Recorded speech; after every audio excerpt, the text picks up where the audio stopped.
So today we have three people here to give a presentation to continue on the Modern Money seminar series, and this one's sponsored by the Unemployment Action Center.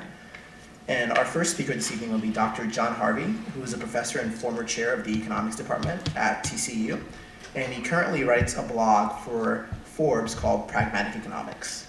And our second speaker this evening is Dr. Kregel, who is a professor of development finance at Tallin University of Technology and a senior scholar at the Levy Economics Institute of Bard College. He also serves as the director of the Institute's Monetary Policy and Financial Structure program.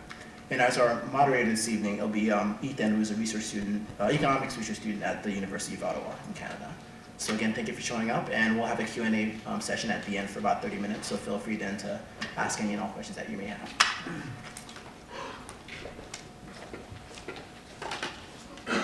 Thank you very much. I don't know how else I'm supposed to introduce them besides their fancy titles, but they're both professors that I find very interesting, and I hope you find interesting too, on finance, unemployment, debt and deficits, which is the fourth panel that we have today. We start with John Harvey. Really so. That it?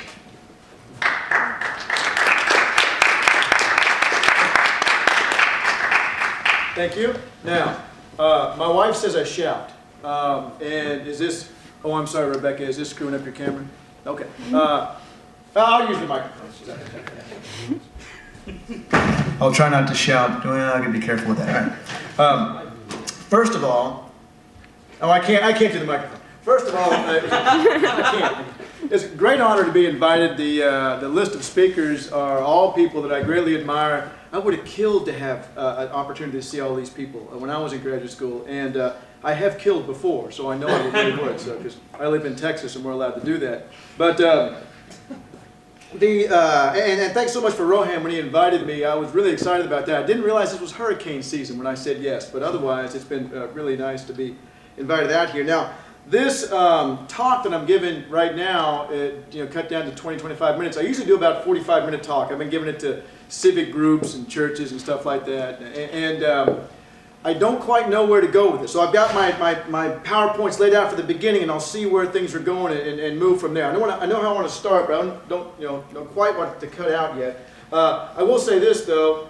If you have seen some of the other talks, there is some overlap with Randy Ray and Warren Mosler, for a very good reason, and that is that I learned a hell of a lot from Randy Ray and Warren Mosler. But I want to do a slightly different focus in talking about the debt and the deficit. I think that something in our literature that isn't done so much is talking about the macroeconomic framework in which you have to place all this to understand it. And the reason we don't do it so much is because we're talking to each other. We already know what the macroeconomic framework is. We already understand how we think the macroeconomy works. But when you're speaking to people who aren't economists, and hands up all those who have an econ major or minor or graduate degree. Most people don't. So, for that reason, I think it's very useful to sort of stop and think about, well, why is this even an issue? Why do we have to talk about this? And so I'm basically going to give you a semester's worth of macroeconomics in about 10 minutes. And here we go. Let's see if I can wake up the computer. Here we go.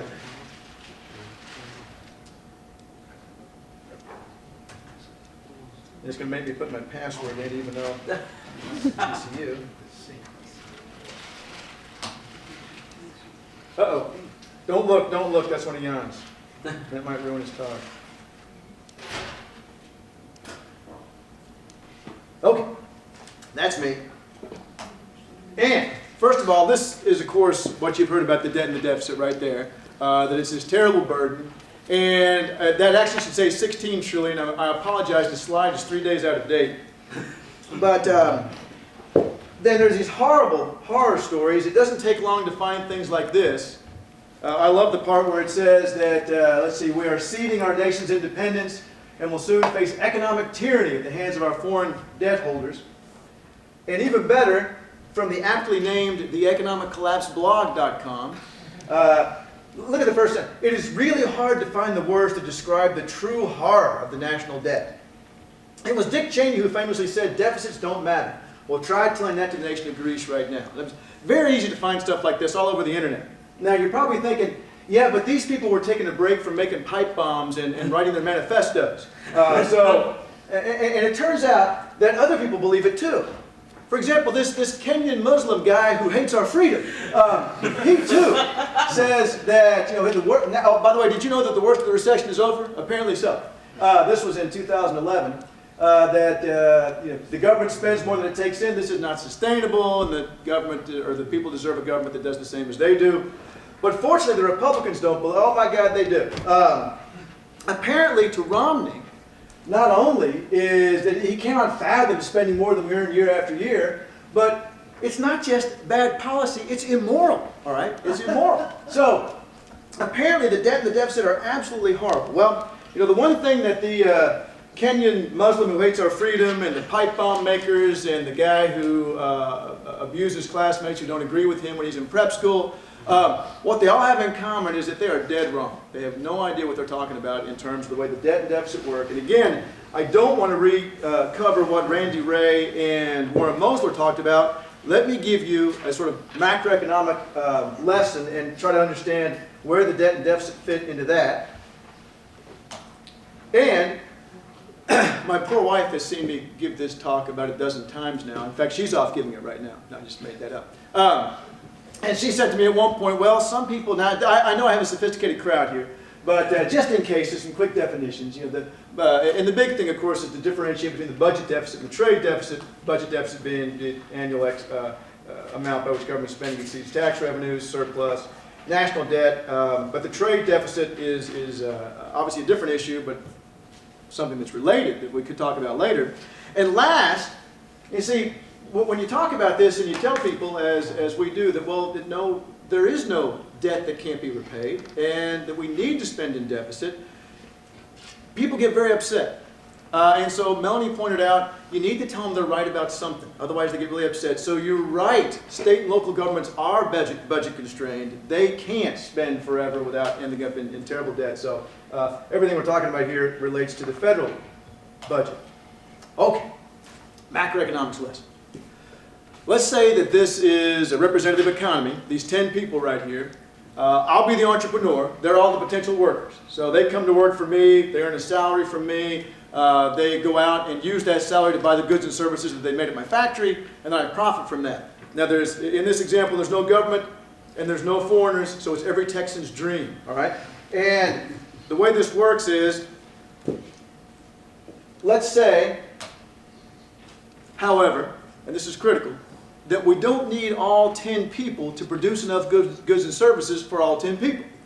Let's say that 7 people can make enough for 10, and that 3 of those people are redundant, all right? 3 of those people, we can make enough goods and services for them, but we don't need them to participate in the process of making goods and services in order to make enough for them as well. And also, now if I'm the entrepreneur here, I'm not going to make enough for 10 people then, am I? Because there's no point. Only 7 people can buy enough, have the income to buy goods and services, so I'm not even going to hire those 7 people. I'm going to lay some people off who would otherwise have been producing the goods and services for the 3 redundant people, and I'm going to make the math real simple here. I don't know why one person was making enough for the 3 other people, but let's just say they were. So I lay off one more person, all right? So now we're in a situation where we've got the 4 involuntarily unemployed people who they don't have the income to purchase the goods and services we can already afford to produce. We've got the 1 entrepreneur, which is me, who is content, but I'd be happier if sales were higher. And we've got the 6 willing workers who do have jobs, but they're paying some sort of costly unemployment. I mean, either Uncle Bob is living with us again, or Mom got stabbed at the 7-Eleven again, or something like that in terms of the cost of the unemployment. Now, let me put this in sort of a historical context.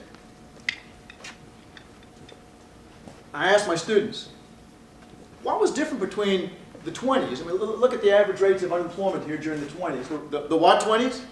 Roaring 20s. We all know that, the Roaring 20s. And in fact, from the first 2 years were recessionary, but after that we got 4.24% unemployment, an average rate of GDP growth of 4.89, and then look what happens next.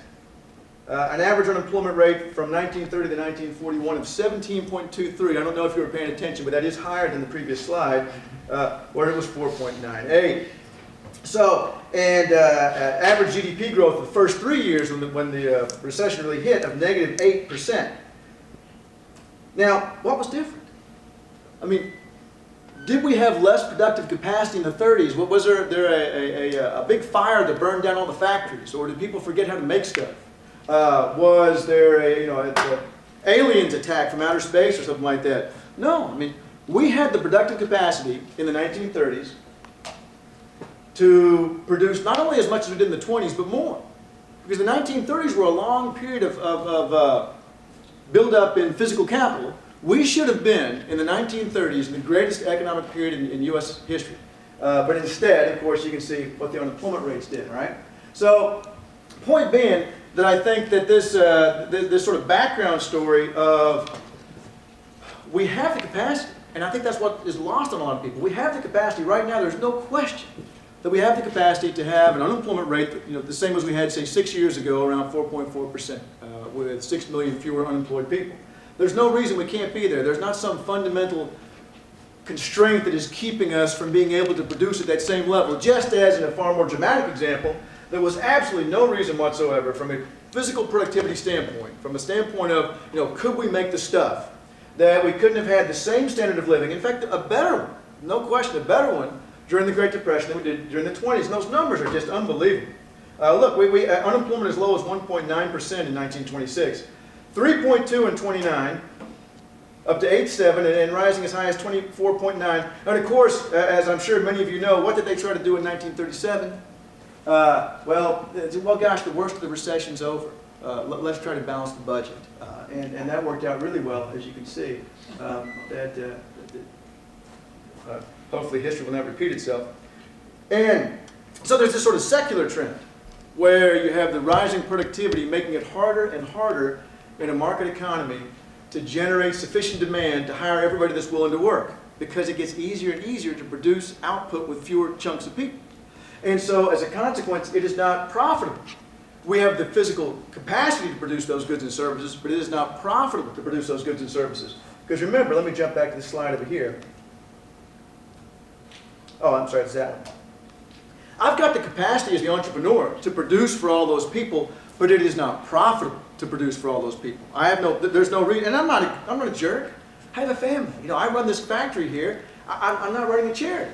So I'm not going to hire those other 4 people when in fact I cannot sell the output that they would produce, right? So as a consequence, and the sort of long-term problem, and of course this is where the deficit's going to jump in here in a minute. Then also, and I threw this slide together this afternoon, but just in a cyclical sense too, I don't think I'll say too much about this, but just in a cyclical sense as well, not only over the long term, but when you look at the business cycle, what you see is, in fact, at the end of every expansion, that's the first part, expansion minus 12 months, is all of the expansion in the U.S. from, 1950 first quarter to 2009 third quarter.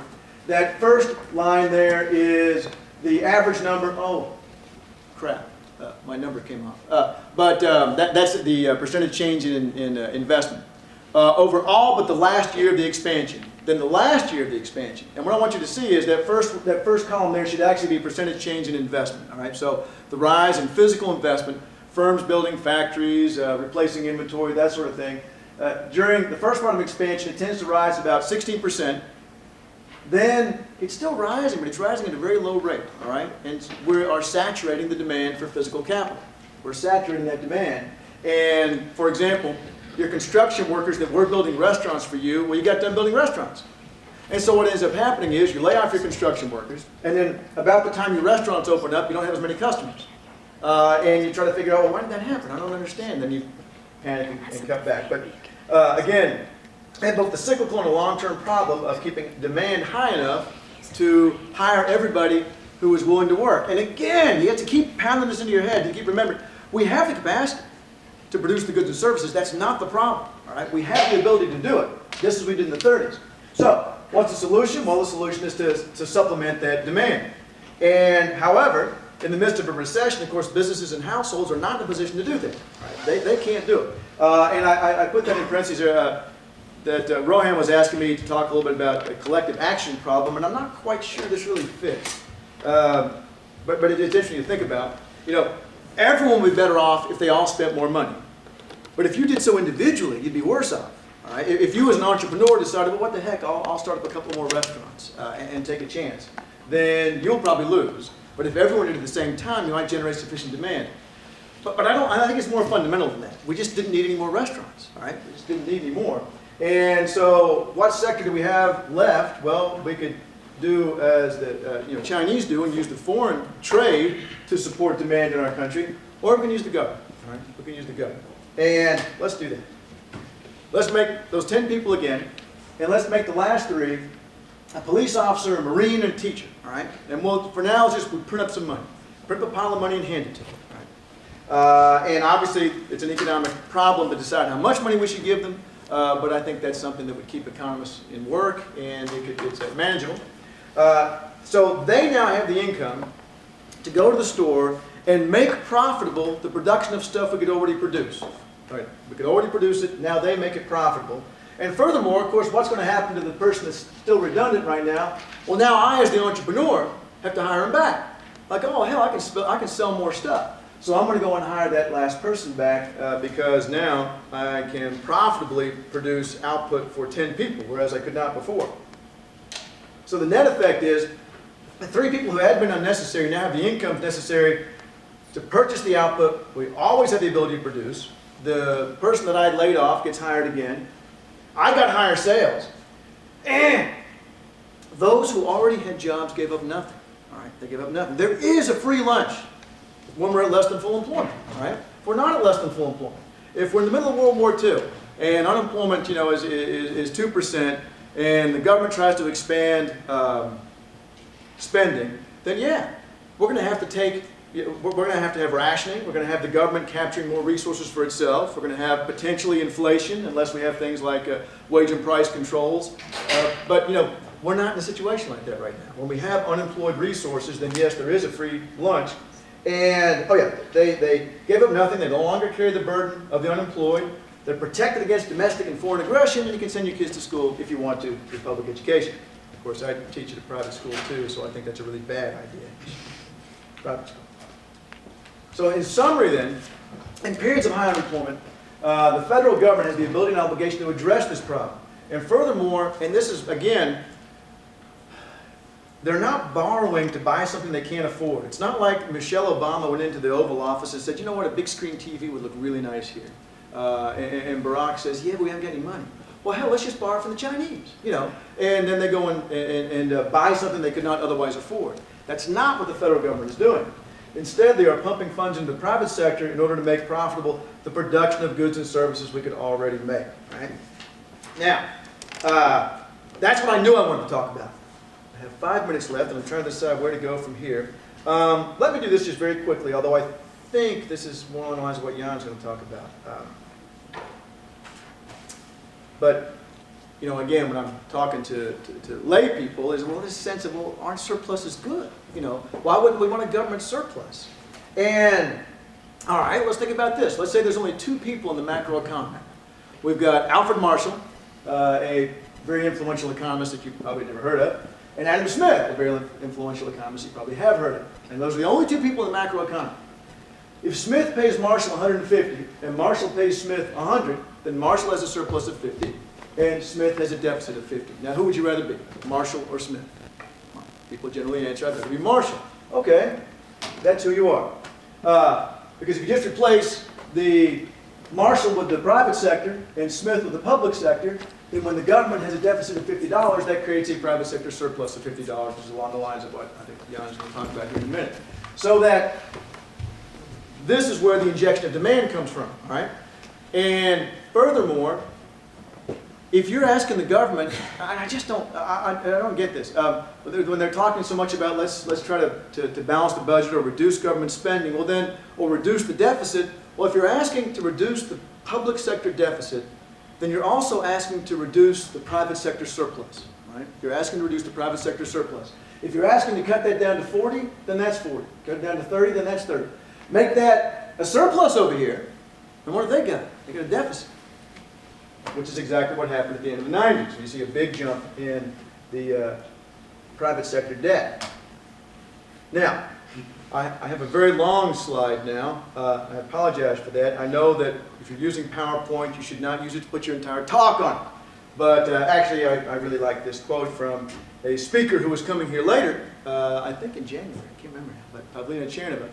But she's basically saying the same thing I just did, and that is that, you know, if you're asking the government to reduce the deficit, then you're also asking the government to reduce your surplus.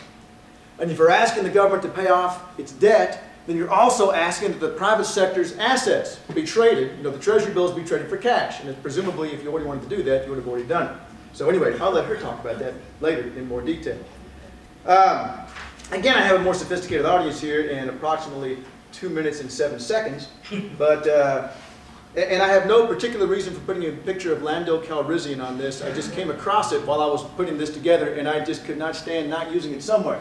But, and then I always call on my wife when I do this. You see, you know, you go into a church group or something like that, they all think, oh my God, we're all going to die if we don't pay off the debt, the deficit.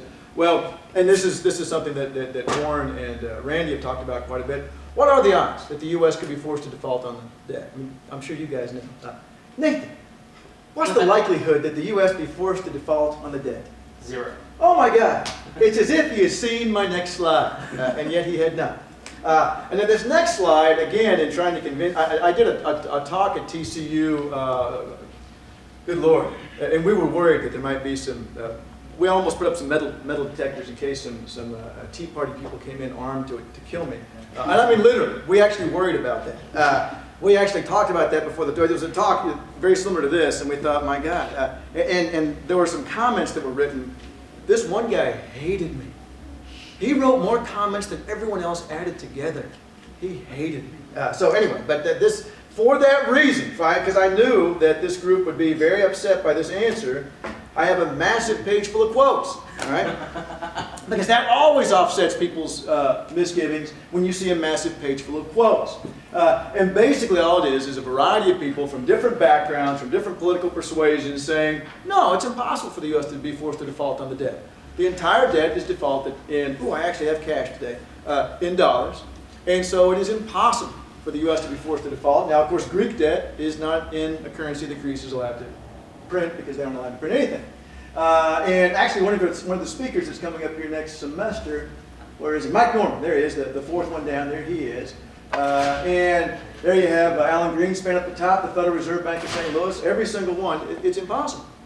And so, if we have a sector of the macroeconomy that cannot default, and we have a macroeconomy that does not consistently generate sufficient demand to hire everyone who's willing to work, even though we've got the productive capacity, why would we not draw on that resource where they can create employment? Now, are there economic and political problems? Absolutely, absolutely.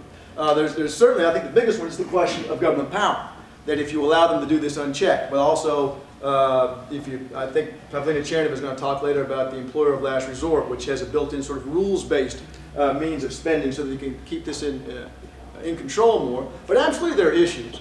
But one of the issues is not default, all right? One of the issues is not to take that completely off the table.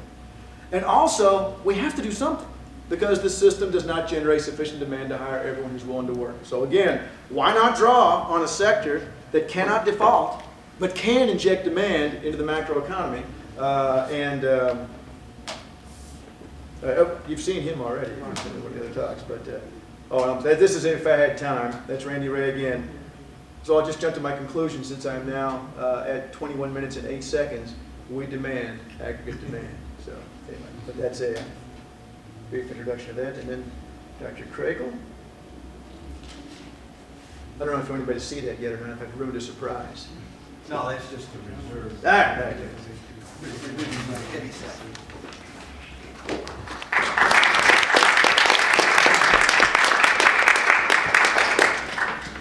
I forgot to ask you, John, are you a real Texan? No, I was born in London. Okay. So I am the real Texan. Yeah. Since I was born in Dallas. Okay, what I'm sort of going to try to do is to, Well, first of all, let's get rid of this because this is going to scare everybody. And we're going to look at some pictures in a minute.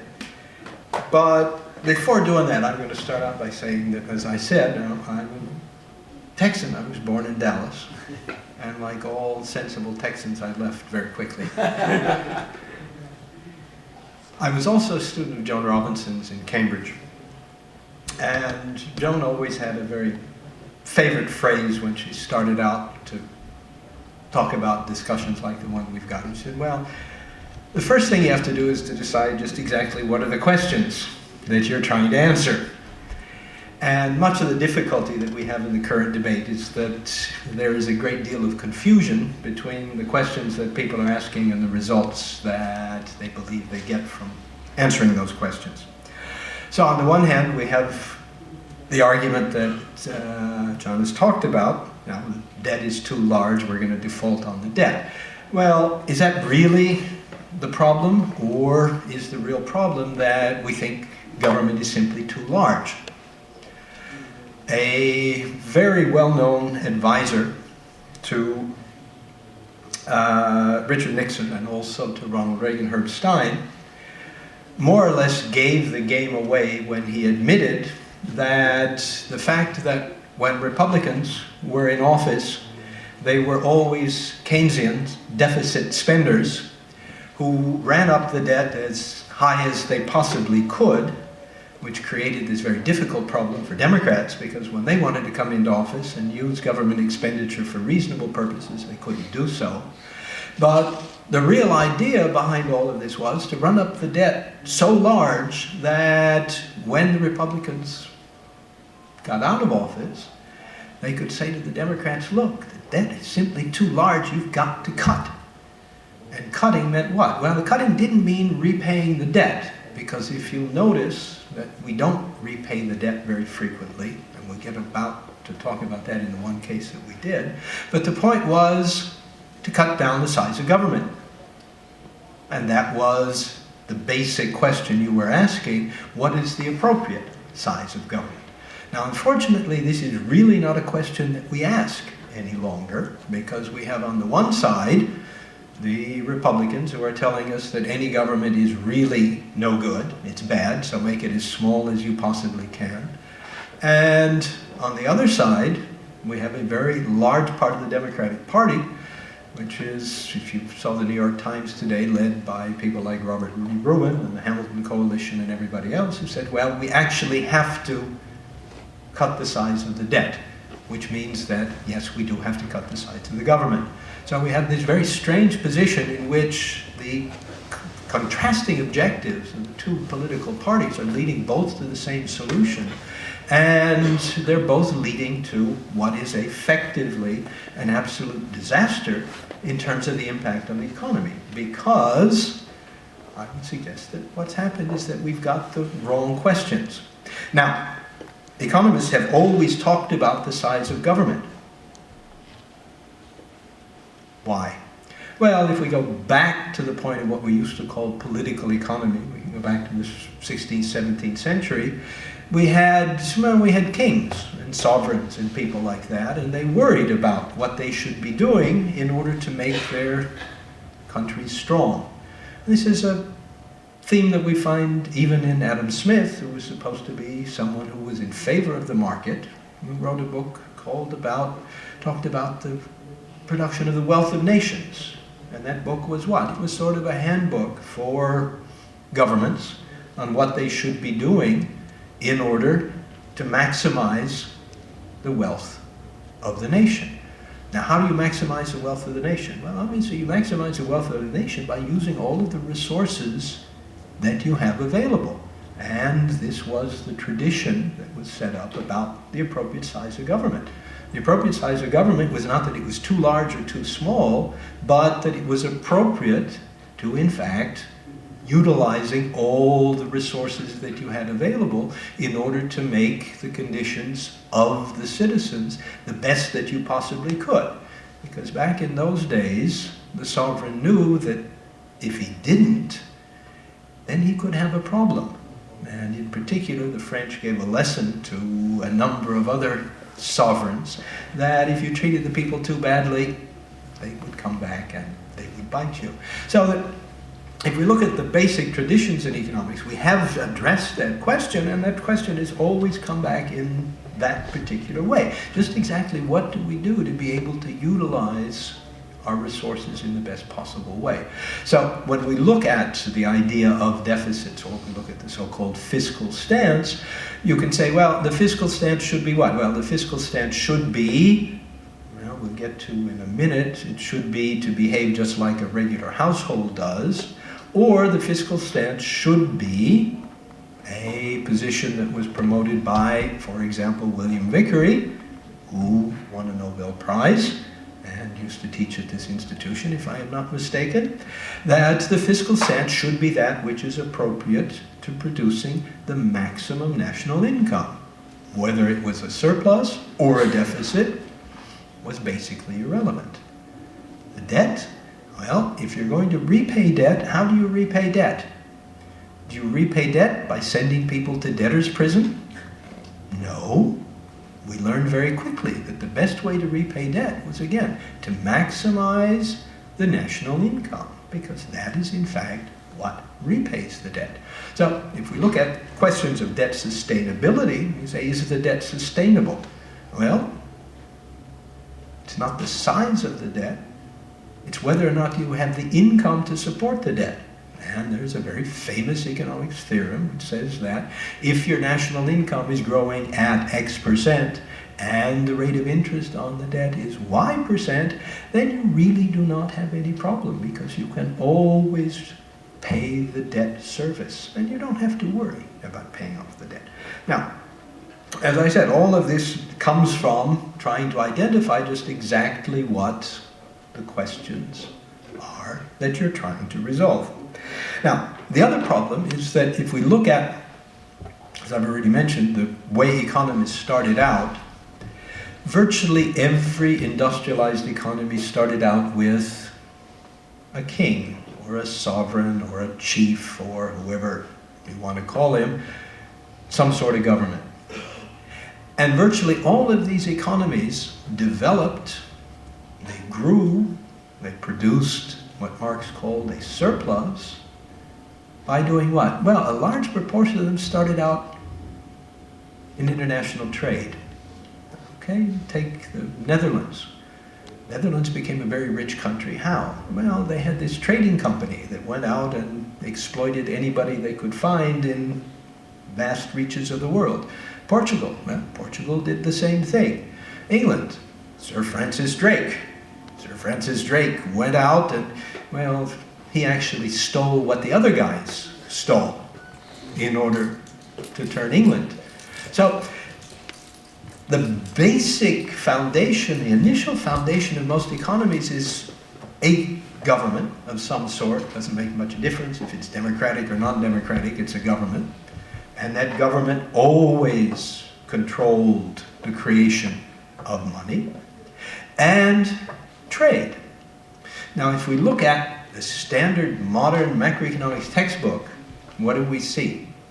Well, something sort of like the circular flow diagrams that John had. We've got, households over here, and we've got business firms over here, and, government? No, there's no government here. Trade? Well, no, there's no trade here. First, what we do is we analyze the way the private sector is going to generate national income. But this is just backwards, okay? The private sector, market trading, came much later.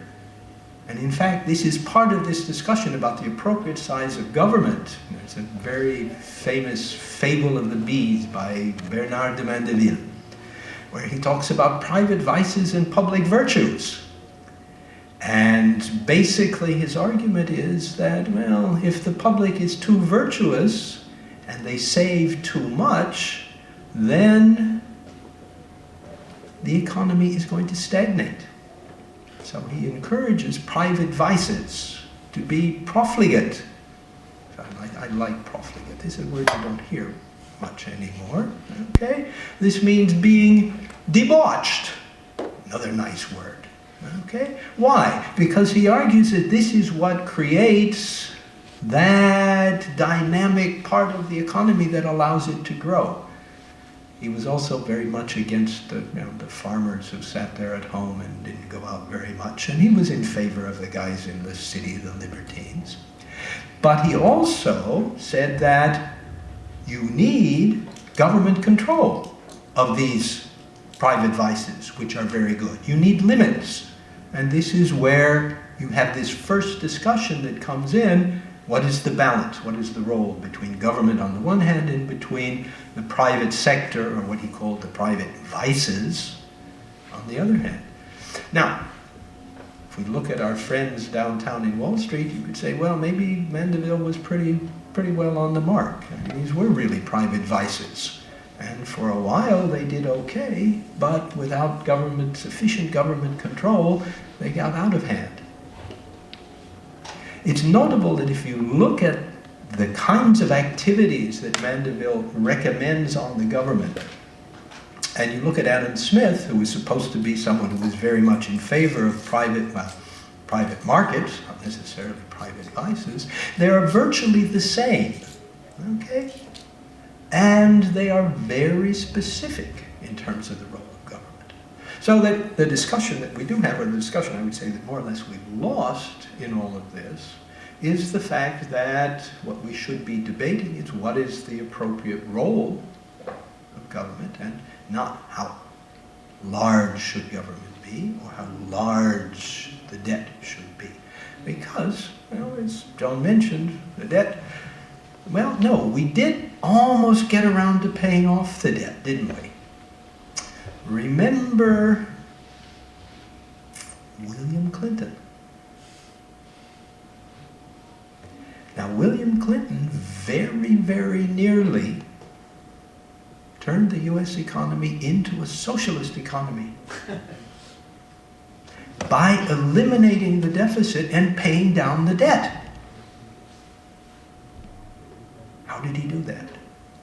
Well, as Alan Greenspan pointed out, U.S. Federal Reserve monetary policy, okay, in a growing economy requires the expansion of the money supply. How does the Federal Reserve normally expand the money supply? It does it by buying government debt. What if there's no government debt to buy? And this was a problem Greenspan actually faced. You can read the minutes of the Federal Reserve. He said, well, if I don't have any government debt to buy, either the money supply shrinks and the economy shrinks and we go into recession, or I have to buy, oh my God, I have to buy private sector debt. I have to buy private companies. And eventually what's going to happen, the Federal Reserve is going to own all of the private sector. The U.S. economy becomes socialized because the Federal Reserve owns every private sector enterprise, because otherwise the private sector can't survive unless the Fed continues to expand the money supply.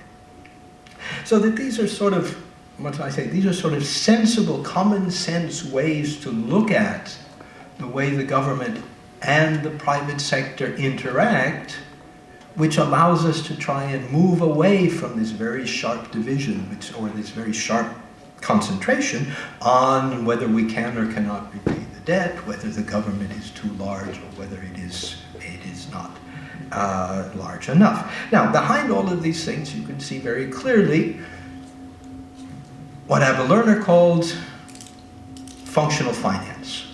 Okay, this is those of you who have followed the debates, and I'm sure Brandy and the others talked about the role of fiscal policy in terms of being concentrated on whether or not the system is running at its full productive potential.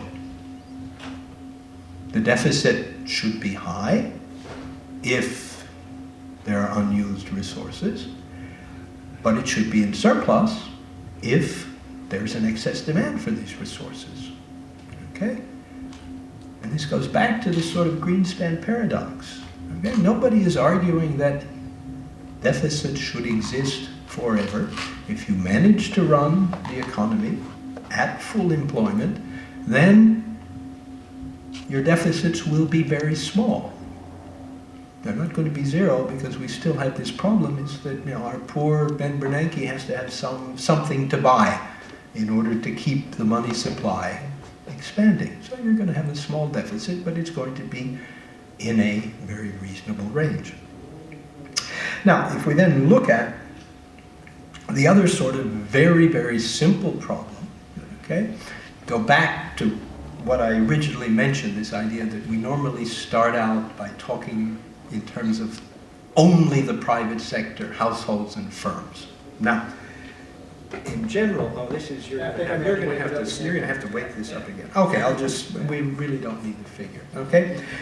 Normally what we do when we talk about the financial balances in the economy, and basically this is simply a way of doing simple, what we call national income accounting, okay? One of the biggest problems that were created for economists when economics departments stopped requiring economists to study accounting. When I was a student, I was required to do 2 semesters of accounting, as well as statistics and econometrics and all of that other stuff. The accounting stuff is very important.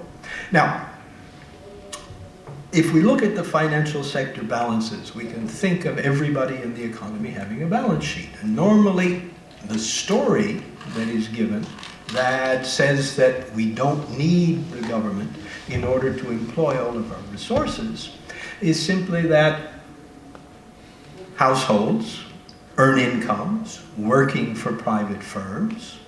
They spend some of that income and they save some of that income. The firms pay out wages to the households, they produce consumption goods, and they make investments. And the interest rate created by the amount of savings the households will do induces the firms, okay, to make investments. Now, if we think of this in terms of balances, it means that households, if you look at their balance sheet, have a net positive, a net credit, and the firms have a net debit. We often talk about this as the households being net savers and the business firms being net dissavers. And this is what assures us that the economy more or less doesn't require any external impact from the government. Now, what happens when, and this is what the graph here is showing us, in most periods, yes, more or less that does happen. In the recent period, what has happened? If we look at the blue, is it blue up there, whatever it is, the blue here is the business balance, the red is the household balance, okay? Now, what happens if both of these try to have a net credit? Okay? It means that households are not spending, and it means that business firms are not investing. Okay?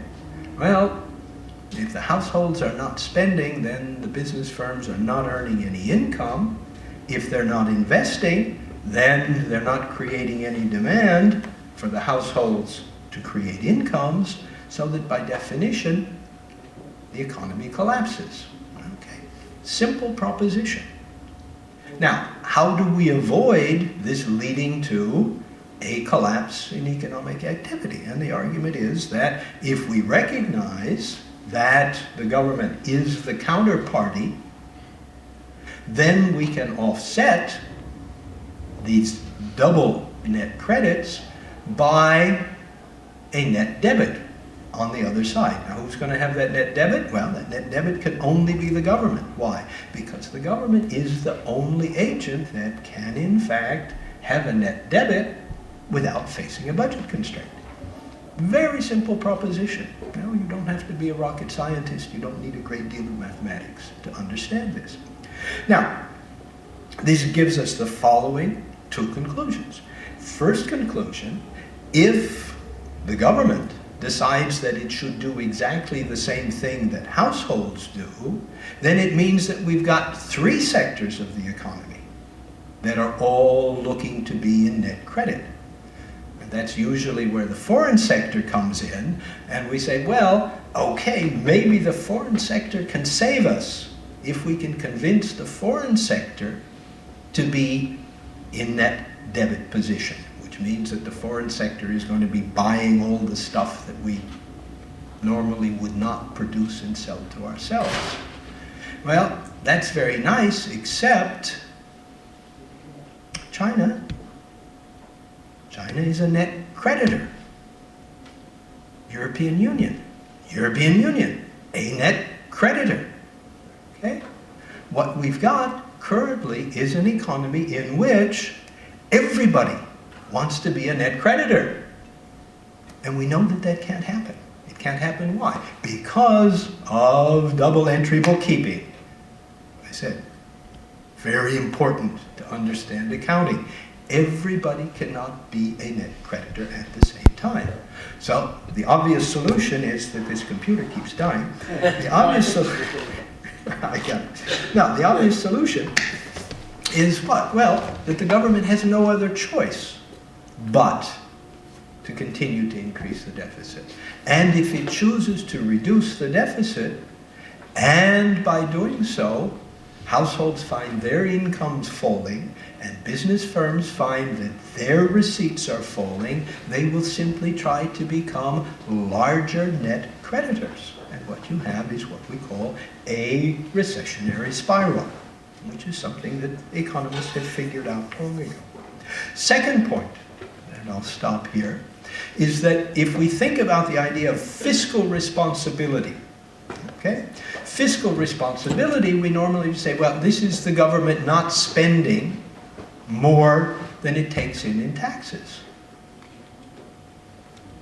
But in these conditions, if the government does that, it's being fiscally irresponsible. Why? Because it is not providing the support to the independent decisions of the private sector. So if we really want to talk about fiscal responsibility, the government is supposed to do what? Well, the government is supposed to provide support to private citizens. Being fiscally responsible then says that if households want to be net savers, that is, if they want to be in net credit, and if the business sector also wants to be in net credit, and we want these private sector decisions to be effective, the only way that they can be effective is if the government is in net debit. So fiscal responsibility on the part of the government is to allow the private sector to achieve the objectives that it set. The government can't tell the business sector to be a net debtor. It can't tell the household sector to be a net debtor. Well, in fact, that's what happened as a result of the real estate crisis. But the government doesn't do this. Government doesn't say to you, you have to spend more than you earn, or you have to spend less than you earn. You decide this. It's a free country. But the only way that you are able to achieve those results is if the government is fiscally responsible and allows you to do that by offsetting every net credit with a net debit. Or, as we said, vice versa. If all of the private sector wants to be in a net debit position, then fiscal responsibility is the government having a net credit position. So that if we understand double entry bookkeeping, if we understand national accounting, then we understand fiscal responsibility. Fiscal responsibility is the government is supposed to do things which allow me to achieve the objectives that I have. If I want to save to go to, well, no, I've been to college already. I can't save to do that. And probably I wouldn't do it anyway because I didn't have much fun there.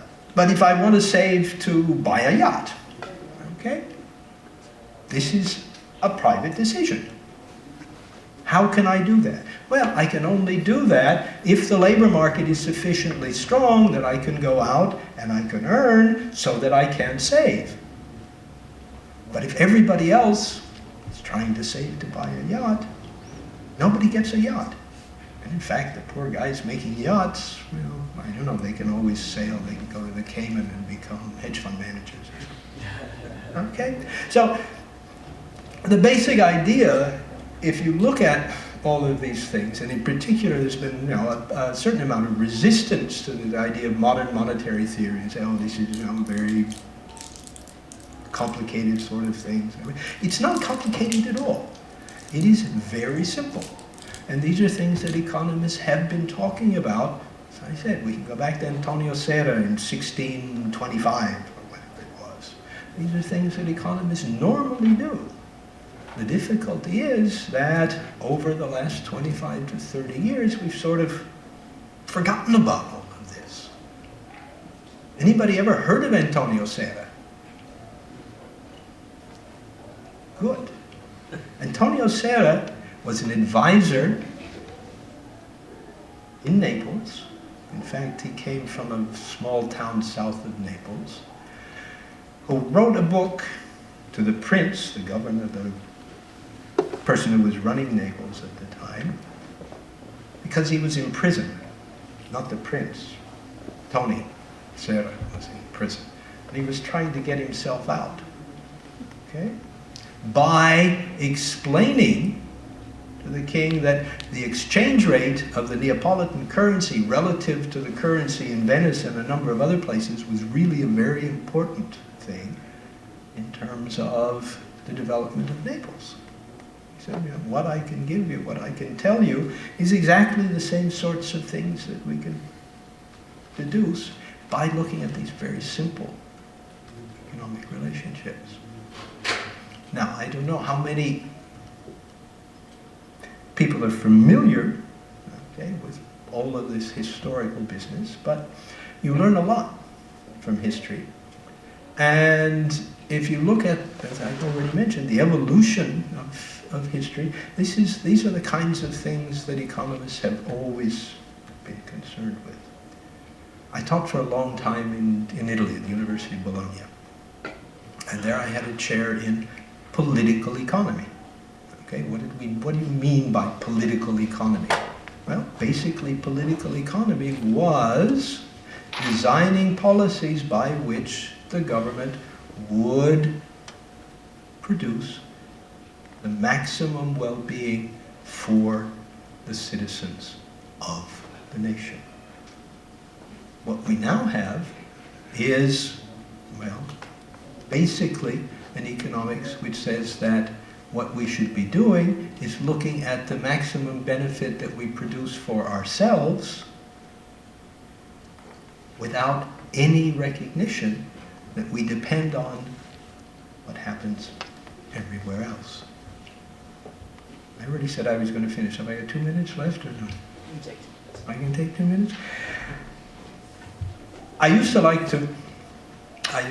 I taught in Bologna, Bologna is a university which is very, very large. We had about 95,000 students.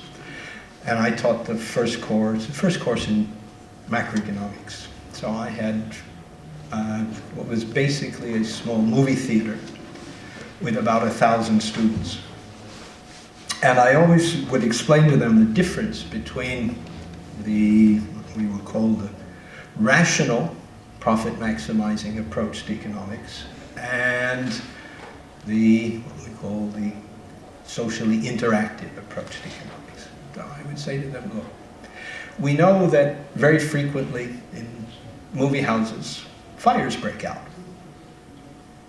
So if you were a good neoclassical economist, what you do is you calculate your optimum path to escape from the movie house if a fire breaks out. And this usually means going from wherever you are to the one door that's there in the back or the second door that's here in the back. I say, okay, now you have your optimum policy, your optimum position. Now think to yourself, what would happen if in fact fire would break out? And usually they say, well, I'll go to the door and I'll leave. And I say, but what about the guy next to you? And what about the guy next to him? And what about the guy next to him? How many people can get out the door at the same time? And we go, oh, maybe that was not the optimal solution. Maybe I cannot maximize simply by looking at what I am going to do. Maybe my optimal maximization solution takes into account what everybody else is going to do. And basically, again, this is what we call the fallacy of composition or the double entry bookkeeping that we've been talking about. What happens to me, the amount of income that I earn, depends on everybody else in the system. And until we realize that, we have to realize that the government is that thing which tries to coordinate what everybody else is doing so that we all manage to get out of the movie theater. Of course, my throwaway remark at the end is that, it's nice to have fires in movie theaters because all neoclassical economists end up being burned to death.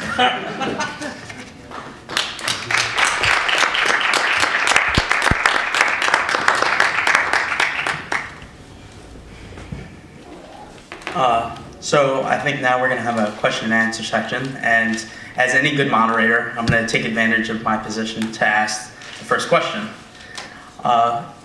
And so I wanted to start with something that both speakers touched on a little bit, and either one can answer the question that they want. But once we get past these issues about the government's sustainability in their spending, we get the question of the international trade, which you guys touched on a little bit. And usually it's said that, well, if we run too large a deficit, the exchange rate is going to collapse and there's going to be all these problems. So I was wondering if one of you or both of you would want to respond to that a little bit, and then we can open it up to the floor.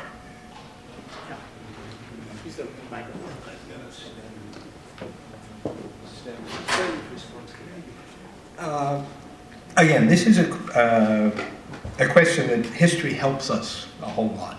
If we look at the US at the end of the Second World War, everybody believed that we were going back to the Great Recession. So there was a debate amongst economists. What are we going to do? Because we didn't manage to fix it last time. How can we fix it this time?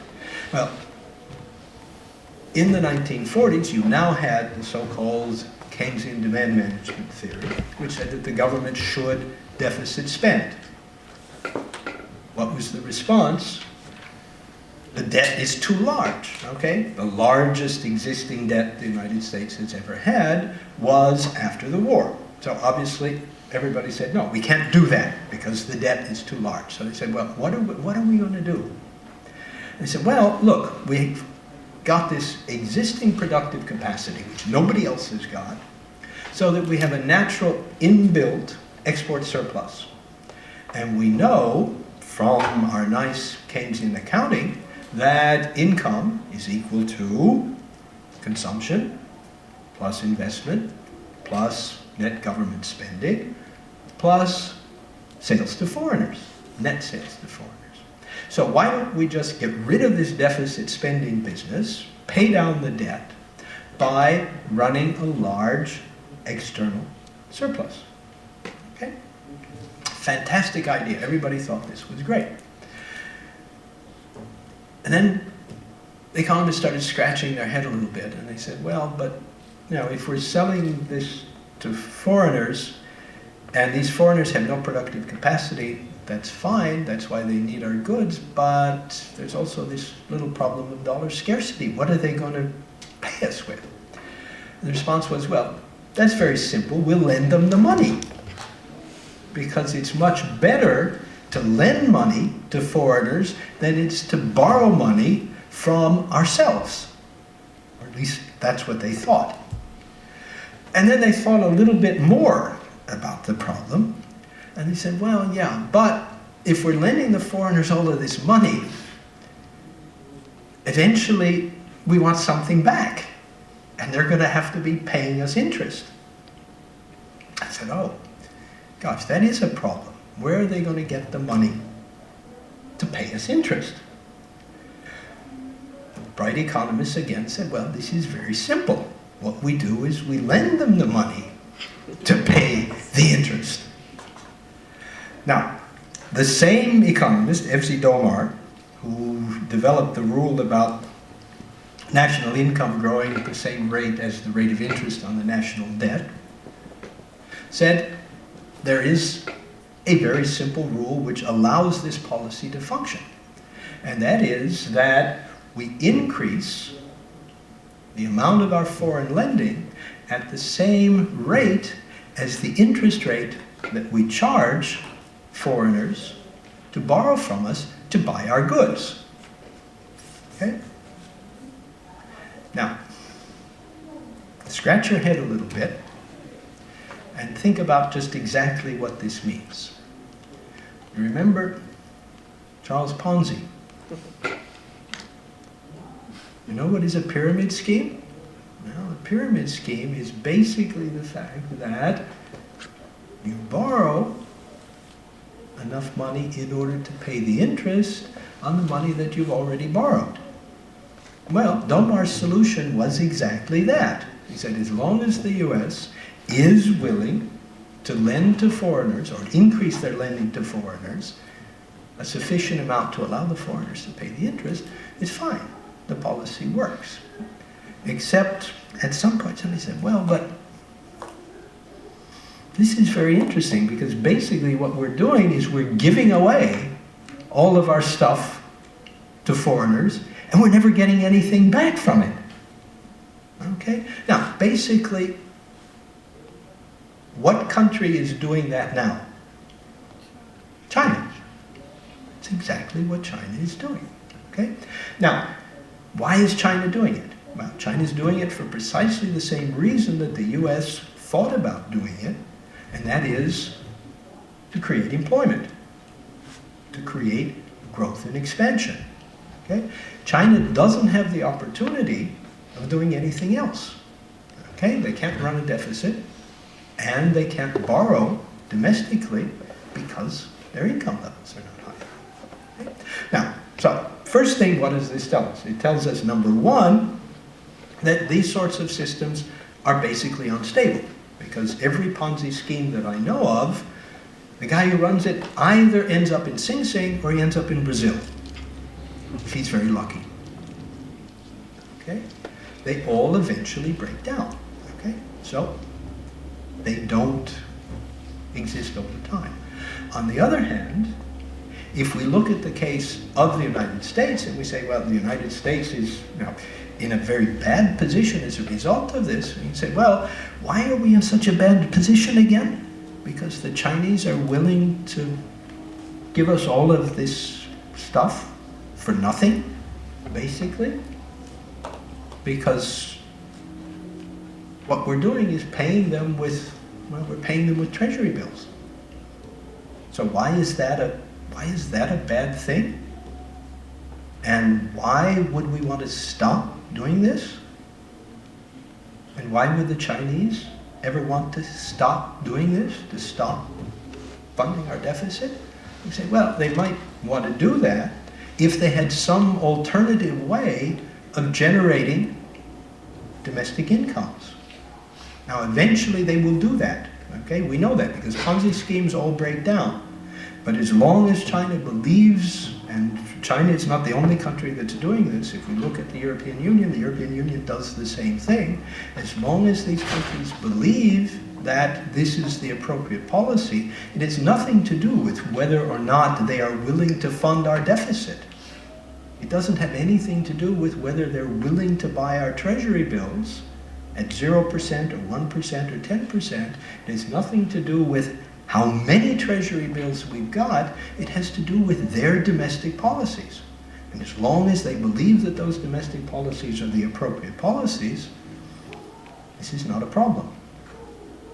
On the other hand, if China were to decide that it is going to transform its policy, which officially it has announced that it will do, to transfer from external demand to domestic demand, at that stage, China will stop giving us all of these nice Barbie dolls, and those Barbie dolls will stay at home. And when they do this, what will happen? They'll stop buying the treasury bills. And the external balance will adjust, as it always does and it always has. So this is, again, a question of looking at this idea of double entry, okay? And it's also the question of looking at individual countries' intentions. There's a great tendency for economists, and again, this comes from this idea of sort of individualism. You just look at yourself. Okay, you say, well, you know, what is my problem? My problem is selling our treasury bills. No, it's not our treasury bills. It's a two-way proposition. Okay, the U.S. was very happy to do this. China was very happy to do this, and it was mutually beneficial on both sides. As long as it's mutually beneficial, nobody is going to stop. And this was a case in which very clearly it was mutually beneficial. Eventually, it will no longer be mutually beneficial. Why? Because if China really wants to increase the standard of living of its domestic citizens, then it's got to stop sending away all of the things that they produce. More will have to stay home. And when that happens, then the US is going to stop buying the Barbie dolls and it's going to start producing the Barbie dolls itself again. So this is the same sort of proposition that we have internally, as I mentioned before, is also works externally. With the difference is that you have to remember that there always is a two-way street, just as like the private sector and the households, it's a two-way street. The U.S. and its trading partners is a two-way street. And as long as you have imbalances, those imbalances are going to generate purchases of financial assets. Now, there's a great pressure to get rid of these financial imbalances. We say these financial imbalances are a bad thing. Well, China doesn't think they're a bad thing. The US doesn't think they're a bad thing. Who thinks they're a bad thing? Economists who think that we should always have equilibrium on external trade. Why should we have equilibrium on external trade? Absolutely no reason whatsoever. And in particular, if you have economies that are developed and some that are underdeveloped, in general, the developing economies will tend to have natural imbalances that will be counteracted by imbalances in the developed countries. So the only way that you could conceive of a global economy in which you had no imbalances is if all countries were at exactly the same level of development, and all we did was to trade Fords against Mercedes-Benz. And then what would happen is that the prices of the two would eventually end up to give you the balance in trade. As long as you have developing countries, the developing countries are going to be either net debtors or net creditors. And if they're successful in developing, then it means that somebody in the developed world has got to be the counterparty. It's got to be the net debtor or the net creditor.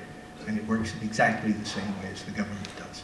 So if you look at this, you can say, no, the point is that it's not whether or not China continues to fund our deficit. The point is whether the U.S. is willing to continue to provide the demand that China needs in order to provide employment at a rate which is sufficient in order to give it expansion. The question was about the dollar collapsing? Yeah. May I? Go. The argument about the dollar collapsing, the debt, and the deficit you hear all the time. If we keep doing this, then that leads to a rise in the money supply, which leads to a rise in the price level in the U.S., which leads to a fall in our exports, rise in our imports, which then causes the dollar to collapse because nobody wants to buy dollars because American goods and services are very expensive and foreign goods and services are cheap. Now, there's a lot of things I disagree there, but let's just pick one out. Again, in terms of, geez, if we keep doing this, then the dollar will just collapse. And that is, as we've been talking about, but the goal with the rising debt and deficit is to raise GDP, is to raise output. And those who are arguing that a rising money supply caused prices to go up are implicitly assuming that there's no rise in output. That if we have, we have just as many goods and services as we did yesterday, but we doubled the money supply, therefore all the prices are doubled. But if we have twice as many goods and services today as we did yesterday, and we doubled the money supply, then prices stayed the same. So, the argument that they're making here is based on the assumption that we're having no change whatsoever here. And of course, the other side of this as well is, we don't do this if we're already in. You may say, well, what if we reach a point where we can't increase output anymore? Well, then at that point, we're not spending in debt and deficit anymore, which is what Dr. Kregel was talking about. Anyway, I'd already drawn it out, so I wanted to show you. All right, so now I think we can open questions to the floor. If anyone has a question that they want to ask. Yes. I'm going to use this microphone because I've never used one before and I'm really excited about it. My question was for Professor Harvey. You spoke a lot in your presentation about, I'm going to use the term fear mongers because I can't think of a better one, people who are so worried about the United States becoming insolvent. And you explained, we have a floating exchange rate regime and that's not really a concern because we can devalue our currency and all that stuff. My initial reaction was that if one of those fear mongers was sitting in here, then they would just respond that their real concern, fine, it's not technically about insolvency, but it is about hyperinflation and stuff like that. And you explain with your diagram up here that if output is increasing, then money supply increasing is not a big problem. But empirically, we've seen that our money supply is increasing faster than our output. And if that continues, wouldn't major inflation being a serious problem down the road? Yeah, that's and in fact, as you implicitly said, that the money supply has been going up, output hasn't been going up that much, but there's still no inflation. And of course, the whole, I have a Forbes blog entry on this, and it brought me my proudest moment as an economist when I argued with a monetarist and very quickly found out, well, he very quickly found out he didn't know what he was talking about, that there are so many other, I said when I drew this up here, I'm only going to pick on one thing. There are so many other things that I don't agree with in that conceptualization of the way the economy works. First of all, how do we define money? I mean, even deciding what it is that it creates the purchasing power that then, if this goes up, then we have prices go up. That's a difficult question.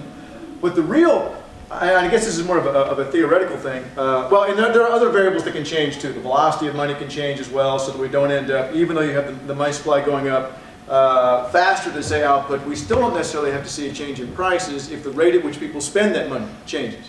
But to me, the nail in the coffin of that whole argument of this rising money supply causes inflation is the fact that it's impossible to do what Milton Friedman described in the article I had to read in graduate school, where he says, let's have a situation where the supply of money is greater than the demand for money, and by this I mean cash. I don't mean, I guess we all want more money, but I mean cash in our portfolio of assets. And I saw Krugman say this about a year or so ago, well then we'll rid ourselves of our excess money balances by spending and cause inflation.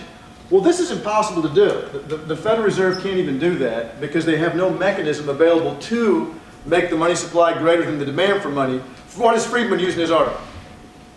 Anyone? If Melanie were here, she could tell me. A helicopter. He has to have a helicopter fly over and drop the money out. Now, it was, kind of a neat story, but it also is impossible to do it any other way because what he had to do in the article was he had to force money on people that they didn't want so that they then get rid of it by spending it and cause this inflation. Well, the Fed can buy treasury bills from you. Can it force you to sell them to me? No. The money supply can increase if you take out a loan. Can I force you to take out a loan? No.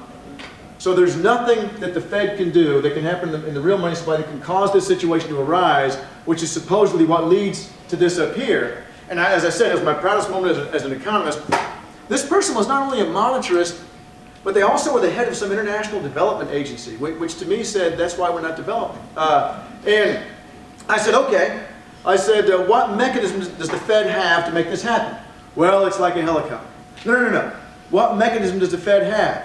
Well, it's like a fireplace when you put logs in it. And I swear I'm not making this up. So no. But what mechanism does the Fed have? Well, it's like an orchard when you plant trees. I said, no. What mechanism does the Fed have? And he said, well, I guess we must agree to disagree. And so I know this is sort of a theoretical point, but this person could not explain to me any way this could possibly happen, which is critical to the theory. So A, there's this. B, when we're talking about, what you're talking about is the ratio of the supply of money to say output, which is not exactly, there's also the velocity of money, and then there's also the question of what this definition is.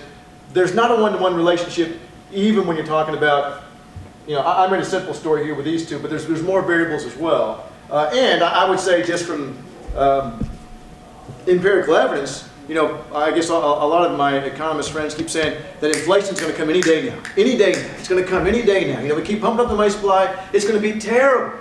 And so my Facebook status about every month is posting the inflation rate and saying, oh my God, this is just so awful. It was 2% the last month. I don't know what I'm going to do. 2% annual rate. Some guy told me, oh yeah, well I'm paying 40% more for groceries than I did 2 years ago. And I was like, where in the hell are you shopping? Because nobody's paying that much more. So I don't know if that helped at all. John, you might do the money-based excess reserves argument. Yeah, that's the, yeah, I mean, because Because the money supply is not growing. Right.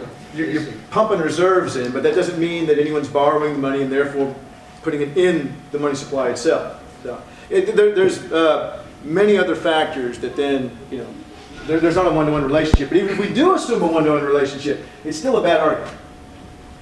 Any other questions? Yes. 10 and 9. I was wondering what our two speakers think about this kind of new thinking, not only among economists, but also other social scientists, that deals with a money-based or credit-based financial system rather than a debt-based financial system that we have been talking about this evening. So people like Irving Thomas, and in Britain, Robertson, David Corton, Alan Brown, and quite a few other people are talking about this kind of money-based system where government creates the money and spends it into circulation rather than being dependent upon debt creation and a banking system that is needed to expand the money supply. Does anyone want to take that? Yeah.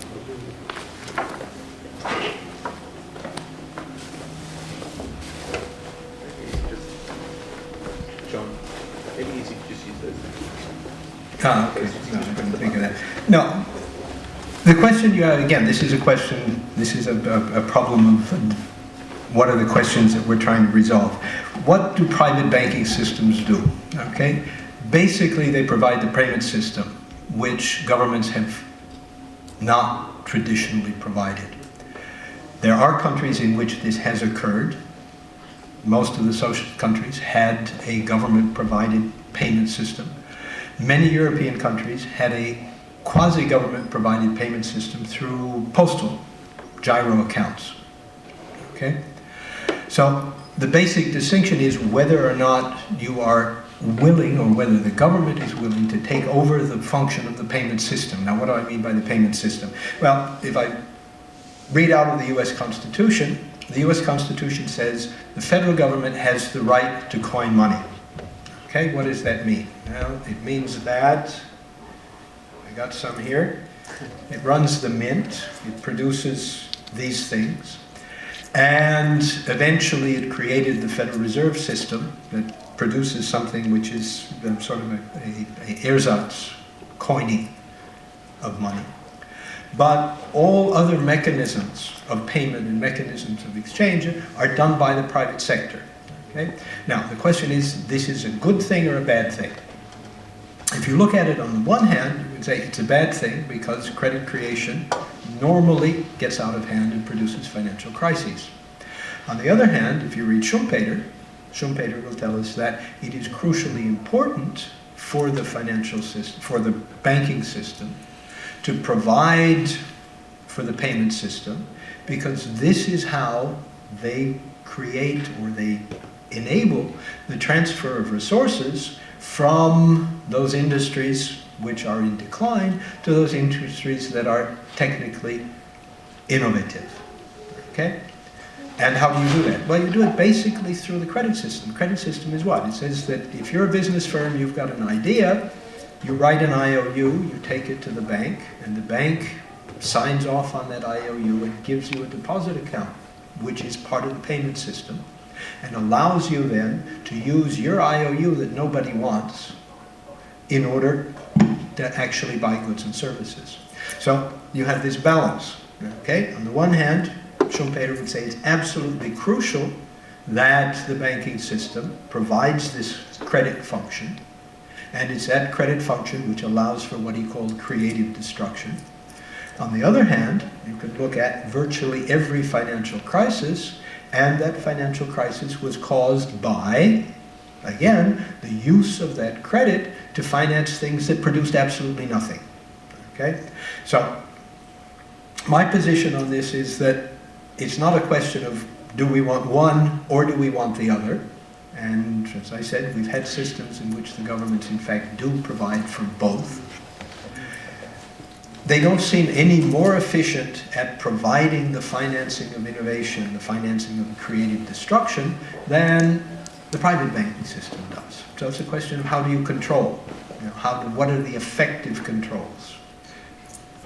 Brazil has a national development bank that finances innovation in the private sector without entering into the credit mechanism. That is, it's totally funded by contributions which come from workers for a workers' development fund. It's completely independent. It doesn't borrow money in capital markets, it doesn't provide means of payment, it doesn't issue deposit accounts or anything else. Okay? So this is an example of a government system which in fact does work that way. And it has been extremely successful. Okay? Yeah, of course, one also had public banking in the 1930s. And so, as a matter of fact, North Dakota is the only state in the union which has a public bank, which means they create the money, they direct the money to the needs of the state. They also charge interest, which will go back to the state. And so this whole credit movement in the 1930s, which you all see in Canada and New Zealand, I think they have a rather good track record. So it's a good... Yeah, no, this is what I'm saying. You have these two alternative models, and it depends on which. And both of them have advantages, and both of them have disadvantages. Okay, because you have had state banking systems that have not been particularly supportive of innovation. So this is the sort of trade-off that you would get. And as I said, I'm not going to come down on one side or the other. The point is that we have to recognize that in virtually all cases, governments have decided to leave this to the private sector. And take the example of the Bank of England. Okay, the Bank of England was a private bank. Okay, the British government had the right to control every part of the money supply, and it gave to the bank, well, to the whatever they were called, well, no, it was before the Chancellor. These were 12 guys who sort of got together. They loaned, they promised the government that they would give them gold to fight a war. They in fact never gave them the gold, they gave them the banknotes. But the Bank of England notes were private notes, and that became the payment system.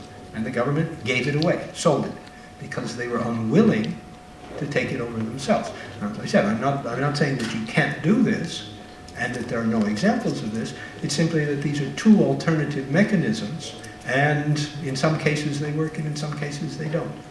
Personally, I feel that we have to go one step further than dealing with the financial system. And I feel that the international monetary system, if it were to be based upon a standard, not the gold standard I have been writing about and publishing on, a carbon standard, then what would happen is you would have a triple win situation. You would basically deal with the climate crisis, which I think economists and everyone else ought to be concerned about. And secondly, you would have a climate resilient development model. And thirdly, you would have an international monetary system that would be just, sustainable, and therefore also stable. And so that would be one step further. So by focusing on such international monetary system and transforming it by introducing this carbon monetary standard, one really accomplishes quite a lot. I don't know what your opinion would be on that kind of thing. Well, I'm sure you're familiar with the proposals for commodity reserve currencies that we had in the 1940s, and this is simply an alternative. That would simply be an alternative to that particular proposal. I mean, the idea behind the commodity reserve currency was that it would automatically provide support for developing countries, because if there was an increase in the demand for the international means of payment, this would mean that there would be an increase in the demand for the commodities of developing countries. Now, the carbon reserve would do more or less the same thing. That is, you're trying to use the international currency to achieve a particular set of objectives. Okay. Now, the only difference, I mean, again, this is a question you're back to. What are you trying to do? What are the objectives? And the question is the objective of reducing carbon footprint more important than the objective of providing full employment? Or can you provide a way of making these two things compatible? Yeah, we'll move on to some other questions. Yes? Professor Norman, that simplistic image that I understand it's simplistic, but what I'd like to ask is, when do you know that the debt deficit increase is not creating any more GDP increase? When do you know that the amount attributable to the deficit increase is not creating the GDP increase that we need to stop? Maybe turn back to surplus, doesn't matter when. No, that's a very good question. Yeah, I guess, so your question is, when do you know when to stop? And I think Pavlina is going to come in and talk about the employer of last resort thing. So basically when you're in full employment, all right? So when everyone who would like a job at the current wage rate has a job, and one of the associated policy recommendations of this school of thought is, you know, of course, that leaves open, I think, what you're probably thinking, well, geez, how big do we make it, you know? And so it becomes discretionary and difficult to you know, sort of target, and furthermore, easy to abuse. And so the recommendation, and there's a number of books coming out on this and have already been published, is that we have an employer of last resort, that we make it rules-based. That if you're unemployed, then, I don't know what we do with unemployment insurance, and you certainly reduce it, then you work for us. You come and work for the government at a wage rate, at least this is what Sharon has written about, at a wage rate marginally lower than the private sector. But now we don't have a decision to be made. It's all rules-based. If there are 1,000 unemployed people, then how much do we need to spend? Enough to hire 1,000 people, period. And then we know we're there. You know, when those 1,000 people come and pick up their paycheck, you know, from the government, then we know we're there. And then if we have a wage rate somewhat lower than the private sector, then when the private sector does expand, they get pulled out. When the private sector contracts, then there's this employer of last resort out there, which can also provide services like retraining for people whose job skills are out of date. But you're exactly right. I mean, you know, in addition to deciding how big it has to be, there will be a time lag of determining, you know, well, how big does this deficit need to be to push this to the right number? And that's why you have a rules-based system that takes care of most of that. So is that, yes, sir? Just a quick follow-up. Assume you're a rules-based system of an employer of last resort. What happens to people who come there just for the check, completely slacking off, which would be an abuse of the system, which means the private sector will not absorb it as quickly as they would have in a normal system without the employer of last resort. Right. If you don't show up, you don't get your check. Sorry? I mean, so if you don't show up for work, you don't get your check. I can show up and do nothing. Well, you have a very bad supervisor then. So, I mean, because one could say the same thing in the private sector. I'm going to show up and do nothing. Well, no, then you don't get your check. So we can certainly, it's not that hard to, I mean, the police officers do that. I mean, police officers are, you know, in the public sector. If a police officer shows up and does nothing, then they don't have a job. So certainly it can't be that difficult to monitor somebody. Furthermore, I would imagine that's a, you know, we've added about 6 or 7 million people to the unemployment rolls, you know, in the last 5 or 6 years. there's at least 5 or 6 million people out there who would go to work. And so I imagine that problem is, A, not that hard to address, and B, I don't think it's that many people. And then they're not part of the labor force. Yeah? And they're not part of the labor force. Yeah, not part of the labor force. Yeah.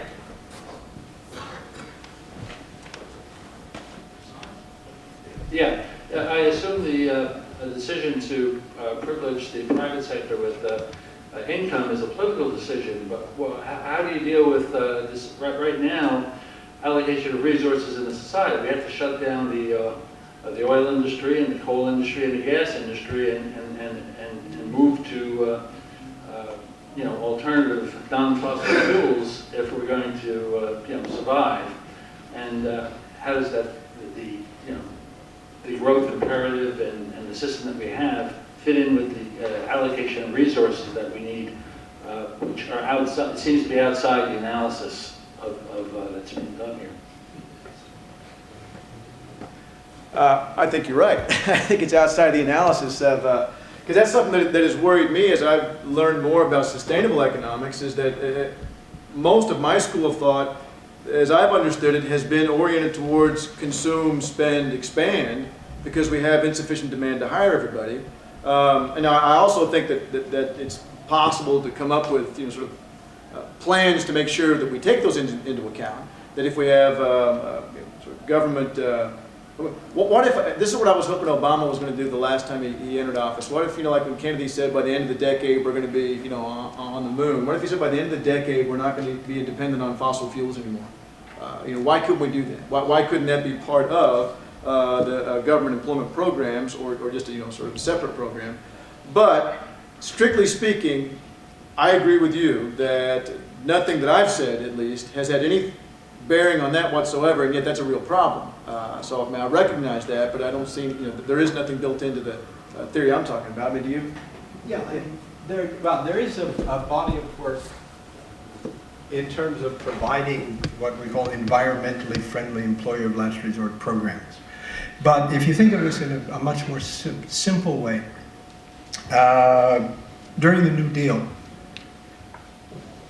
employment was offered in a wide range of activities. You had the CCC, you had the employment of artists, you had the employment of musicians, you had the employment of all sorts of what you could classify as environmentally friendly types of occupations. And if you think of this idea of the impact or the necessity of using consumption as the basis of growth, consumption need not necessarily, be resource intensive. What we're doing now is consuming, and we happen to be resource intensive because we've got a lot of lights. But aside from that, the energy content is relatively low. So it's also a question of the composition of the kind of employment that you're providing and the composition of the resource composition of the kind of consumption that you're trying to encourage. Now, this is something that Chaim Minsky always promoted. He said basically the idea of financial fragility comes from the fact that we always use investment in resource-intensive activities in order to generate growth. So this is bad because it creates financial fragility. So his argument was that perhaps we would be better off using simply employment as our objective rather than GDP growth as our objective. Now, how do you do that? Well, obviously, if you're not using investment, you're using consumption. And people have said, well, if that's the case, then you're just recreating this problem. But the response is, again, consumption need not be resource intensive. It need not be carbon intensive. It's a question of the kinds of consumption that you're using. Now, here it's a question, again, private sector versus public sector. New York City happens to have a mayor who is, what should we say, willing to intervene in order to change consumption patterns. And there's no reason why the government could not do the same thing in order to induce less resource intensive consumption patterns in exactly the same way that it intervenes to set emission standards fuel consumption standards and things of that sort. So it's clearly plausible and possible to do this. The difficulty is that when your basic focus is the short-term problem of employment and the problem of the housing sector, you often tend to lose track of these particular problems.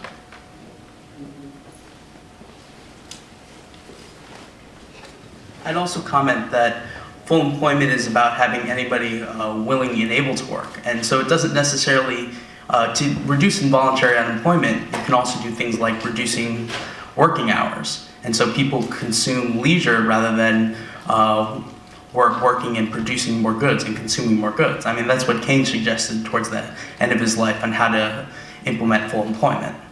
And in any case, another question.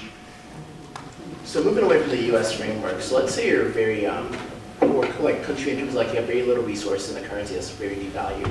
And employing these policies, would you guys rely more on the IMF, or do you think a country can literally just keep printing their currency and kind of put that measure and kind of have growth sustainable through the use of their really kind of cheap currency essentially?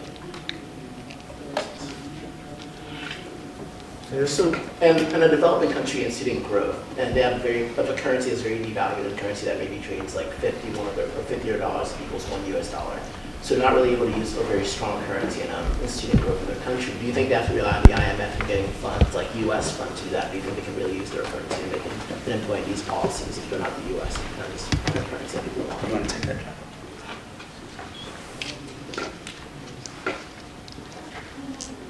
Okay, basically we've got two standard development strategies. One that comes from a line of research that starts with Ralph Prebish and a number of what we call development pioneers, right now, Nurksey and everybody else, which is domestic demand-led development. And it's an extension basically of Keynes' general theory. It says that your capital accumulation comes at home, okay? The alternative, which was developed in the 1950s, basically through the United Nations and a number of other institutions, is that you develop by borrowing.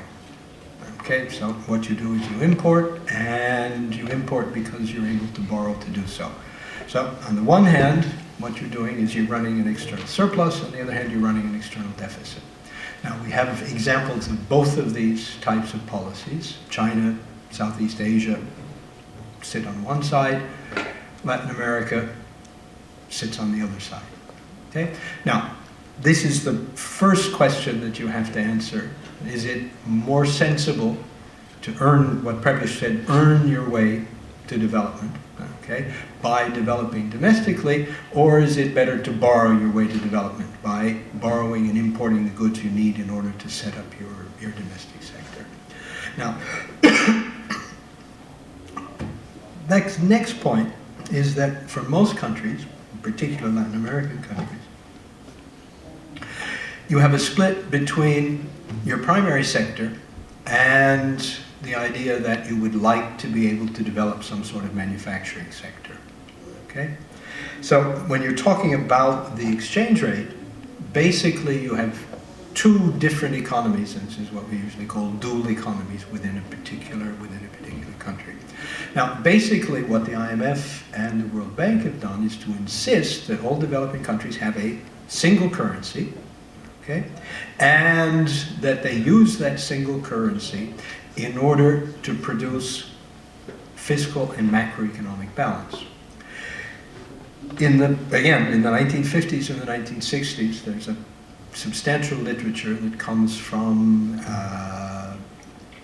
Ralph Prebish, Nicholas Caldor, and a number of other Latin American economists who argued that this is really nonsensical. Why? Because if you look at primary commodities and you look at manufactured goods, you really want a dual currency. Why? Well, if you have a primary commodity sector, the primary commodity sector is probably in surplus, it's pushing up the exchange rate, and this means that your manufacturing sector is going to be at a disadvantage at exactly the time when you're trying to build it up. Okay? So the first difficulty is really not whether your exchange rate is overvalued or undervalued. The difficulty is that in general, you're forced to use a single exchange rate, And you're forced to use that exchange rate in order to produce your macroeconomic balance. So if you look at the traditional IMF policy, if a country gets into difficulty, they say, okay, what's going to happen? You're going to devalue the currency. Okay? But devaluing the currency does what? Basically, since your domestic wages are linked to wage goods, and those wage goods primarily tend to be export goods, it automatically generates a pressure to increase domestic wages. Okay? So it was very clear, we saw this in the last crisis in Argentina. Poverty rates doubled instantly. Why? Because the exchange rate went from 1 to 1 to 1 to 4, and suddenly nobody could buy meat because the price of meat was determined in external markets. Okay? So this is what I would say, this is the first problem that you've got. It's not so much whether your currency is undervalued or not undervalued, is whether or not you want or you're able to introduce dual exchange rates. Now it's interesting that Belgium had a dual exchange rate until 1986, 1987, and it's not. This was not something that was out of the ordinary in most developing countries. So the question is, if you have your own exchange rate, or you have your own sets of exchange rates, and you have the ability to do that, then you can engage in a domestic strategy, which would be, first of all, your domestic strategy to try and build up your manufacturing sector, because this is where you're going to get your employment growth, this is where you're going to get your economies of scale, increasing productivity, increasing real wages in order to try and generate a domestic demand-led economy. And you then say, well, if I'm using my own domestic currency to do this, then nobody will want to buy it. And you say, well, okay, that's fine. Why do we want to sell it to them? Okay, what we want to do is to sell them goods. We want to sell them exports. We don't want to sell them our domestic currency. So now, if your domestic currency is weak, if your domestic currency is developed, you say, well, that's great for the manufacturing sector. It may not be so great for your primary commodity sector. And if it turns out that your primary commodity sector is run by a whole bunch of rich landowners who have a big impact on the government, it may cause political problems, which we have seen quite clearly in Latin America. But it's really not a problem.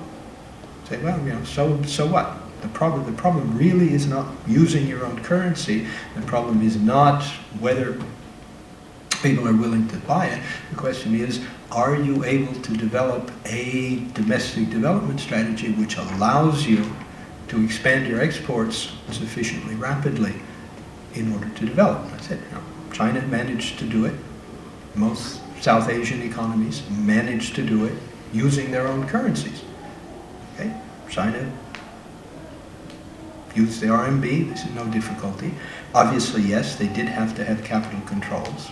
It was not only a question of, we don't worry if people don't want to buy it, we don't want them to buy it. We don't want to sell it to them. Why? Because that creates difficulties. Take Mexico in the tequila crisis in '94. Mexico was not issuing foreign currency denominated debt. All the tesobonos were peso-denominated debt. The problem is that foreign banks had bought, if my memory serves me right, about $29 billion of those peso-denominated debts. And when the foreign fund managers went to Pedro Aspe and said, look, we're worried and we're about to pull out, and Mexico only had at that time about $15 billion in reserves, he said, okay, what I'll do is I'll index the tesobonos to the dollar-peso exchange rate. Still denominated in pesos, still denominated in my domestic currency. Okay? Now, that would have been fine, except when all of the foreigners decided to leave. Because when you had the change, well, first you had the problems in Chiapas, and then you had the change in government. They changed the band, the exchange rate band, and suddenly everybody said, okay, I'm leaving. So $29 billion of pesos went into the foreign exchange market. Okay? Now, what happens to the peso exchange rate when you try and sell $29 billion in a day? Okay? It goes to zero, obviously. Okay? So what could Mexico do? Nothing. They said, okay, we're closing the foreign exchange market. We're done. But this was not a question that they were borrowing in terms of foreign currency. It was the fact that the foreign holders of the debt simply decided to leave. So this is one of the reasons why, very sensibly, most of the Asian economies had very strict controls over the purchase of domestic denominated debt by foreigners. Korea was another very good example. Korea had a very active internal bond market in which foreigners could not directly enter. And Korea, in fact, got into trouble when it liberalized and did allow foreign purchasers of their domestic bonds. So the second part of this, I say, the first thing is, this idea of having some sort of control over a single versus a dual exchange rate, and the second is having a control over who owns your domestic assets. So as they're held domestically and you have control, then there should be absolutely nothing that prevents you from using your own currency in order to finance the full utilization of your domestic resources. The difficulty comes is when people come in and say, no, this is not the way to do it. What you should do is to allow foreign capital to come in, you should allow foreign purchasers to come in, and you should allow your exchange rate then to fluctuate according to the thing. And what does this mean? It means basically, well, if you take the case of Argentina. Okay, Argentina set up a currency board. Why? They said, well, we don't trust our bankers to run monetary policy appropriately, so we're going to tie their hands by making sure that they can't create pesos that are not backed by dollars. So who then was running monetary policy? Basically, the international hedge fund managers. Because if they decided to send money to Argentina, then the Argentinian money supply went up. They decided to leave, the Argentinian money supply went down. Okay? Now, clearly you got the Argentinian central bankers out of the game, but you substituted them with somebody who was probably just as bad, or clearly did not have shall we say, the interests of the domestic population at heart. International financial managers do what? They maximize their return by moving currencies. If it creates an overvaluation or an undervaluation, it doesn't make any difference. Now, you mentioned undervaluation. The problem that you've got now in most Latin American countries is overvaluation. Okay? Brazil's manufacturing industry is being killed by the fact that Brazil found oil 20,000 leagues under the sea. Who knows if they'll ever get it out, but everybody wants a piece of it. Everybody wants a piece of ethanol production. Everybody wants a piece of soybean production. And Brazil just sits there and says, well, gosh, we're trying to fight this. And they've put all sorts of taxes on capital inflows, but still the exchange rate continues to appreciate. Why? Because foreign investors believe that it will continue to appreciate, and also because of the fact that Brazil believes that it needs interest rates in real terms that are about 8 or 9%. So that if the Federal Reserve has 25 basis points as its base rate, and Brazil has 8% as its base rate, then it becomes really as they say, a no-brainer to move your money from the U.S. to Brazil. So again, this is a very good argument of saying, if you're serious about doing this, then you have to have very strong controls over the ability of foreigners to purchase your asset.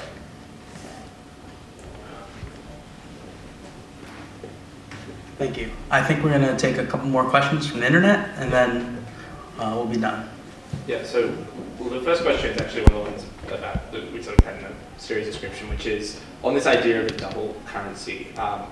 If you are a developing nation and you're sort of looking at where to put your energy, the idea that we couldn't afford welfare programs in this country, could a developing nation decide that, with the number of people it's got, that it may actually be better to produce more manufacturing if, supporting welfare programs that keep people healthy or keep children educated or whatever actually means that those other people can be more productive. If you've got a sector and a certain number of people and then you've got these sort of peripheral sectors that you're talking about, and that the issue isn't profitability for the government, and it's not about making a return on your taxes, does that mean that that there is a role for that welfare alongside the kind of core industry development, even from a very early stage of a country's development? If you have any experience of it from your... No, absolutely. I mean, this is...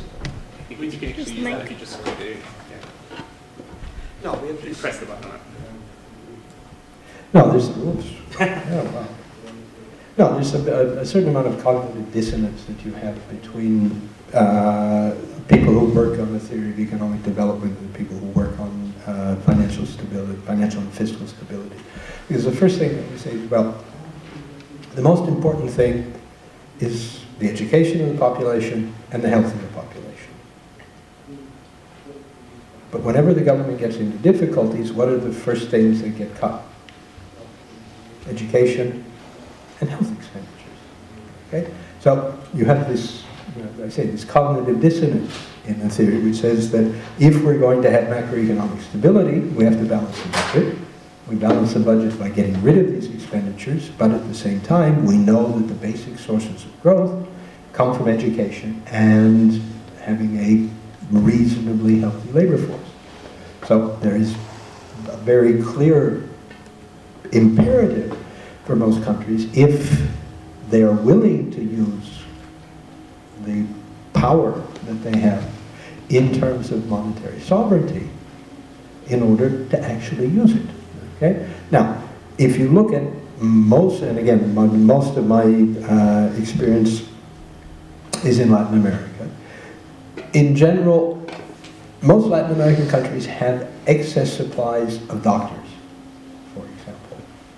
Okay? The problem is that doctors find it very difficult to survive simply because government expenditures on health services tend to be extremely low. Now, if you think of employment of last resort doesn't mean only sending somebody out to push the leaves in the street. You have the entire range of possible employments, from education at the top down to very highly professional services. I mean, nothing is wrong with providing, for example, legal services for poor parts of the population as part of the employment of last resort program. Now, in general, it's difficult to find a country in which lawyers tend to be unemployed because for some reason, lawyers and politicians There's enough around here. tend to manage to survive reasonably well. But when we're talking about employer of last resort, this really doesn't extends through the entire range. And this is one of the important points that come from the experience of one of the programs that was run in Argentina. That if you look at the way the programs were set up, and we actually, my wife went around and interviewed people who were in these programs. The largest majority were female, and the largest majority were illiterate females. They worked part-time, soup kitchens or nurseries for children and things like that. But they also had part of their program in primary education, so that you could go into a classroom and you could see women of 45, 50, 55 years old learning how to read and write. And that was part of their equivalent of the Employer of Last Resort program. As the programs developed, they started to set up sort of self-defense circles. And you would have groups of women who would petition the Ministry of Health, because most of these people live in areas which are called villas, and they're usually very rudimentary houses built on the top of refuse dumps, because nobody wants the land. They would go and petition the Ministry of Health, saying, here we have a community, we have, I don't know, 400 people, 500 people, there are no health services. Will you come and provide health services? So it then started to generate this sort of idea of social and political activism once these people had the idea that in fact they were part of the system. And this is this old idea of imagination, the idea of political inclusion and exclusion. And once you start these programs, you actually do create this idea of political inclusion. That is, they actually feel like they are part of the political system and can participate in the political system. So that it makes sense for them to say, look, we don't have any, we don't have water, we don't have medical services, we don't have other things.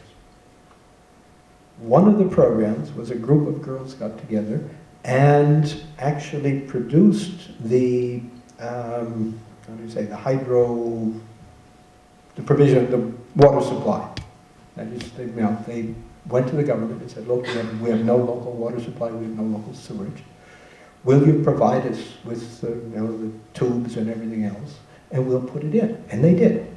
That is, they provided a sewage and water system for one of the entire areas. So this idea, the idea of Länder gleich Redor is not only saying that we want to provide people with jobs, but you also want to provide people with jobs which are going to allow them to contribute to the growth of the economy and the growth of society. And this is one of the interesting things about these programs.